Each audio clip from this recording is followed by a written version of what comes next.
In today's video, I'm going to teach you how to group pages in OneNote. Whether you're organizing notes for a project, a class, or just tidying up, knowing how to group pages can help streamline your workflow and keep everything neatly in place.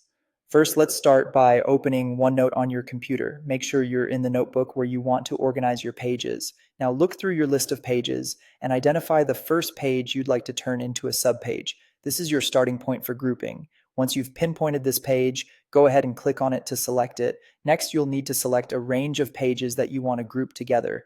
To do this, hold down the Shift key on your keyboard. Holding down the Shift key while you click allows you to select a continuous block of pages, making it easier to manage multiple pages in just a few steps.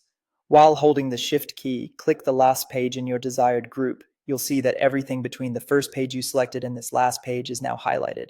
This selection process is immensely helpful for ensuring you catch all the pages you want in your group without having to click each one individually.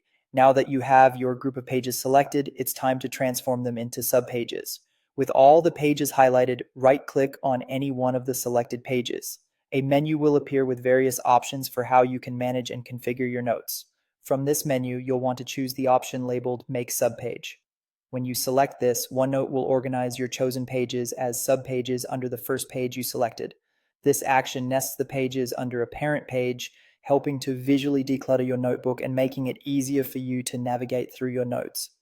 Organizing your pages into subpages not only helps in keeping related notes together, but also provides a clear hierarchy in your notebook, making important information more accessible.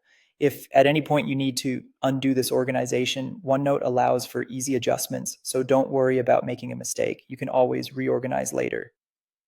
This method of grouping is particularly beneficial for study notes, project plans, or any situation where you're juggling multiple pieces of information at once. And there you have it. With a few simple clicks, you can create a more organized and efficient OneNote experience. Remember, creating subpages is a handy tool in your OneNote arsenal, allowing you to keep your digital space just as tidy as it should be. I hope you found this guide helpful. Be sure to implement these steps to enhance your note-taking efficiency. Thanks for watching, and make sure to stay tuned for more tips and tricks on getting the most out of your digital tools.